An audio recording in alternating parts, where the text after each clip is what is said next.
Unohana, Retsu et surtout Yachiru auraient le don d'effrayer Aizen Sosuke lui-même. C'est le thème de cette pastille dédiée à Bleach, sujet à propos duquel l'auteur en personne, Tite Kubo, a répondu. Salut les devins, c'est Saikyo. Juste après le 33e épisode de Bleach, la guerre sanglante millénaire qui a opposé Renji, son nouveau Bankai, à Ishida, ayant fait débat pour une raison mystérieuse à propos de Habarai face à Zaraki Kenpachi, parlons aujourd'hui de la toute première Kenpachi, originaire du tout premier Gotei 13, Yachiru Unohana. Une fois n'est pas coutume, c'est l'ami Karia qui nous a traduit les propos de Tite Kubo sur sa page Twitter, la question posée étant, je cite, « Lorsque Toshiro et Aizen se sont confrontés à la chambre des 46, Aizen a vaincu Toshiro, mais n'a pas attaqué Unohana et Isane, se déplaçant plutôt vers le Sokyoku. Était-ce parce que Aizen pensait qu'il n'avait aucune chance de gagner contre Unohana? Voici la réponse de l'auteur. Je ne pense pas qu'Aizen estimait ne pas pouvoir gagner, mais il était certain qu'il serait épuisé s'il devait se battre contre Unohana. Clôture de la citation.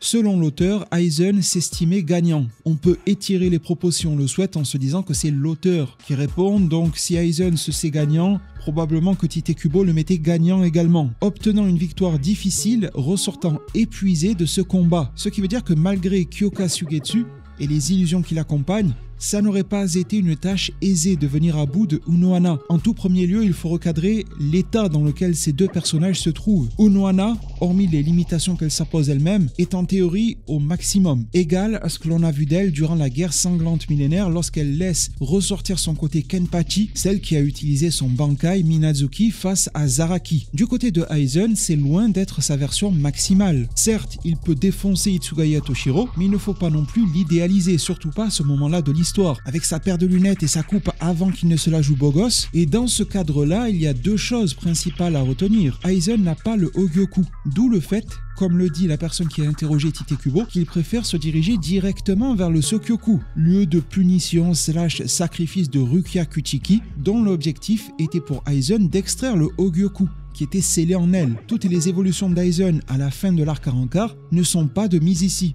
Et on ne peut pas non plus se baser sur le Aizen, entre guillemets forme de base, que l'on a dans la guerre sanglante millénaire. Il nous a été clairement dit qu'il a obtenu une forme de power-up dans la prison, le Muken, alors qu'il était scellé de toutes parts. Une sorte de power-up que je qualifie de magique et qui dessert plutôt bien le scénario de Tite Kubo. En d'autres termes, la Unohana de cette période-là, si elle se lâche, est égale à celle de la guerre sanglante millénaire, tandis que Aizen se ferait littéralement marcher dessus ses versions ultérieures. Aizen holoifié via le Hogyoku ou bien Aizen guerre sanglante millénaire sont pas infiniment, mais des tas de fois plus performants au combat. Il y a réellement un gouffre entre les versions de Aizen que l'on choisit. Et il faut se rendre compte de la performance colossale. Ce Aizen terriblement diminué pourrait vaincre Unohana à son maximum. S'il en sort à ce point épuisé, ça veut aussi dire que Unohana aurait ses chances. On pourrait se dire qu'il y a certains mondes, certaines timelines alternatives, entre guillemets, dans lesquelles Unohana pourrait vaincre, dans la difficulté en y laissant énormément de plumes, mais pourquoi pas. Ensuite, on peut également analyser la scène en elle-même, dans la chambre des 46. Aizen est un personnage extrêmement calculateur. S'il choisit de ne pas affronter Unohana après avoir vaincu Toshiro facilement, cela ne signifie pas qu'il a peur d'elle au point de douter de sa victoire. Au contraire, il est certain de ses capacités, mais son objectif est toujours de maximiser ses chances de succès global. S'il évite Unohana, c'est car elle est l'une des capitaines les plus puissants de la Soul Society, des plus expérimentées sans aucun doute, et à ce stade de l'histoire, à ce stade de son évolution, Aizen savait qu'un combat contre elle ne serait pas une simple formalité, même avec sa supériorité stratégique probable et son Zanpakuto Kyoka Suigetsu. Il y avait une perte de temps énorme, et l'objectif de Aizen se dirigeait vers le Hogyoku du côté du Sokyoku et de Rukia. L'usure du côté d'Aizen était inévitable. Unohana l'aurait malmené au niveau du combat de type Sanjutsu, le combat au sabre. Elle aurait également bien manié le Kido, et même si Aizen devait remporter la bataille, le combat l'aurait considérablement fatigué, l'aurait peut-être même affaibli pour les étapes suivantes de son plan. Il y avait également Isane dans les parages, ça aurait pu être une sorte d'électron libre qui aurait pu tel un moustique déranger Aizen, et dans ce cadre-là, Sosuke ne cherchait pas à prouver qu'il était invincible,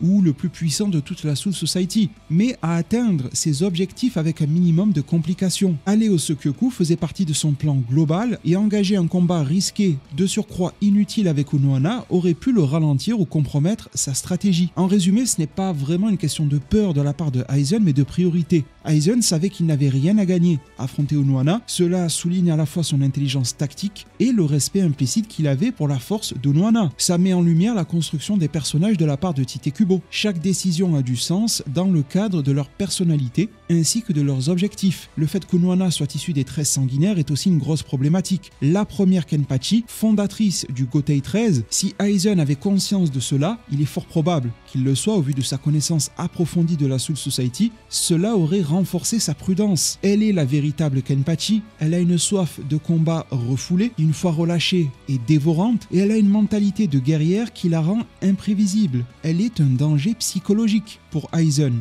même sous l'influence de Kyoka Sugetsu. Elle pourrait anticiper ou contrer ses manipulations. Pour la vaincre, Aizen aurait dû déployer un effort monumental à ce stade-là. Unohana n'aurait probablement pas été aussi facilement dupé que d'autres capitaines par l'hypnose totale de Aizen, et même en se disant qu'Aizen avait la force brute pour la vaincre, il aurait sûrement été blessé, épuisé dans le processus, compromettant la suite de ses plans. Du côté de Kyoka Sugetsu, ce n'est pas au vieux singe que l'on apprend à faire la grimace, et Unohana dispose d'une expérience au combat de tout type absolument dantesque. Elle en a vu de toutes les couleurs, elle a traversé des siècles, elle a un instinct de survie exceptionnel et une perception affinée. Elle pourrait se fier à son instinct, à ses réflexes, au lieu de ses sens. Une sorte entre guillemets d'instinct du Kenpachi. Elle a également une grosse maîtrise sur son mental, une maîtrise psychologique. Elle dispose d'un calme implacable et gardera son sang-froid même sous hypnose. Elle est hautement capable de se déconditionner sensoriellement, sachant qu'en plus, elle a développé de grosses aptitudes du côté médical. Elle pourrait faire des modifications sur son propre corps pour être insensible à Kyoka Sugetsu. Ce n'est pas impossible. Avec ce double jeu auquel elle a pris parti, Unohana s'est imposée comme une observatrice aguerrie. Elle a une connaissance de son adversaire Aizen sûrement décuplée, lui donnant une forme de connaissance préalable et de décryptage des illusions. Là où elle aurait fatigué Aizen, c'est en plus de par sa capacité d'endurance. Sans parler pour le moment de son Bankai, son Zanpakuto joue un rôle primordial, et si elle subit une attaque au cœur d'une illusion, elle peut se soigner très rapidement, récupérer, contre-attaquer et apprendre de la situation précédente. Elle dispose d'un style de combat imprévisible, et si elle devient purement offensive, sans logique apparente dans ses combats, ça compliquerait énormément la tâche pour Aizen, même sous hypnose. Ajoutons désormais la surcouche du Bankai de Unohana, absolument mystérieux et terrifiant, sur lequel on a pu tout de même lever plus le voile durant l'anime. Rappelons-nous de son effet corrosif. Le Bankai d'Unohana libère une sorte de liquide rouge sang capable de dissoudre chair et os, une forme de désintégration immédiate, chose à laquelle Aizen n'a absolument pas envie de se confronter. Ce liquide pourrait d'ailleurs neutraliser les illusions. Ce liquide a l'air d'affecter l'environnement d'Unohana. Il pourrait perturber l'efficacité de Kyoka Sugetsu. Ce liquide pourrait venir littéralement dissoudre l'illusion, permettant à Yachiru de voir clair au travers de la supercherie. En Bankai, ses capacités de guérison sont extrêmes et son endurance décuplée. Cela permet au Kenpachi de combattre sans cesse et d'apprécier cela. D'où le fait que dans certaines situations, peut-être 2 fois sur 10, allez savoir, Unohana aurait certainement eu Aizen à l'usure. Je pense qu'il y a des versions de ce combat dans lesquelles Aizen finirait par s'épuiser. Malgré sa force colossale, Unohana pourrait continuer indéfiniment, lui donnant un avantage sur la durée.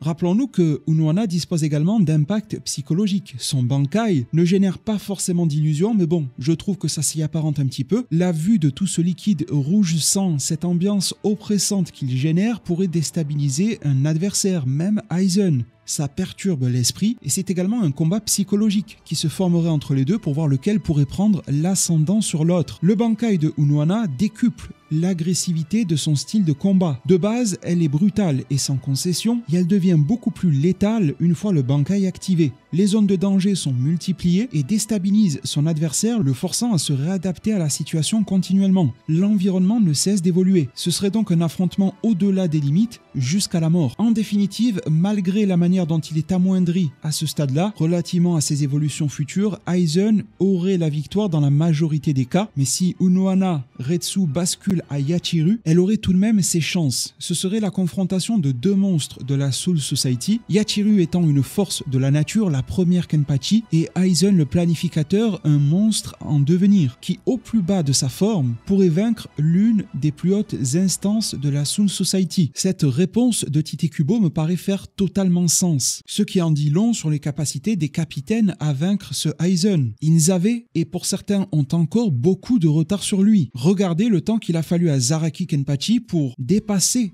Unohana Yachiru. Nous sommes actuellement via l'anime dans un arc un peu pivot concernant la puissance des capitaines. Ils ont de tout temps dans l'histoire évolué, mais leurs power-ups principaux ont lieu désormais en lieu et place, faisant que malgré les destins tragiques de certains, au global, la Soul Society s'arme de capitaines dont les niveaux bouleversent tout entendement. À situation exceptionnelle, l'invasion Quincy, réponse exceptionnelle. La Soul Society réagit dans l'urgence, mais réagit plutôt bien. Et dans son arsenal se trouvent des éléments dont les niveaux sont dignes de capitaine commandant, sont dignes de division 0, de plus en plus, sont dignes d'Aizen, sont dignes d'Unohana. On est de plus en plus loin de cette Soul Society qui nous impressionnait à l'époque en premier lieu, la découverte des Shikai et des Bankai, mais en vérité, un Hitsugaya Toshiro de l'époque n'était qu'un moucheron. J'espère que ce décryptage de la situation vis-à-vis des propos de Tite Kubo vous a plu. Si c'est le cas, un maximum de pouces bleus de votre part est attendu, vos abonnements et la cloche des notifications. Merci de tout cœur pour tout, prenez tous extrêmement bien soin de votre futur, et à plus pour de prochains arts divinatoires.